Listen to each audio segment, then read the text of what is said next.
Os sectores da hostalería e do comercio camiñan da man en Vilagarcía. Ás 5 da tarde, a maioría de establecementos destes sectores pechan as súas portas e comezan unha cacerolada para reclamar mellores condicións pro sector hostaleiro. De maneira simbólica, esa hora, ás 5 da tarde, nos parece que, igual que nos parece moi inútil para pechar, tamén nos parece moi interesante para xuntar a toda a hostelería e protestar que esa non é hora de pechar.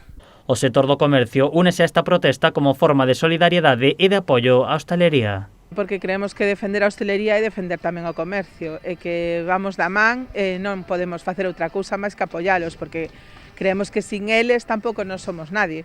Entón é necesario que lles permita un horario máis comprensible para que, para que nós tamén podamos sair adiante. A hostalería en Vilagarcía volveu a abrir as súas portas despois dun mes parado, unha apertura que só contou co respaldo de preto do 20% dos locais vilagarciáns. E o que si houbo é, o que pasa sempre, non? Que a aglomeración de xente a veces é complicado, haber poucos locales abertos, pois había moita xente, digamos, querendo entrar e algún hosteleiro que estuvo aí bastante fastidiado porque hai que andar encima da xente e é unha putada moi grande ter que estar botándolle a bronca continuamente aos clientes. Dende o sector hostaleiro piden a xente responsabilidade e precaución para evitar que volvan pechar os locais.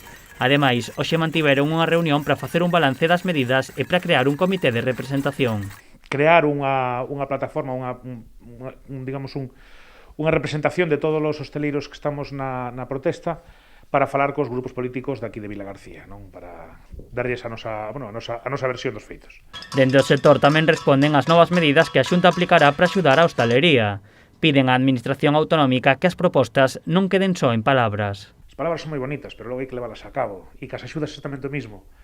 Non nos poden anunciar unha axuda ao mes, publicala no DOGA, e tardar un mes máis ou dous en ingresala.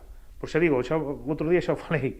O sea, vamos quedar polo camiño, vamos quedar moitos polo camiño. A situación tampouco mellora para o sector do comercio. Os pequenos negocios están notando as restriccións, especialmente o peche da hostalería.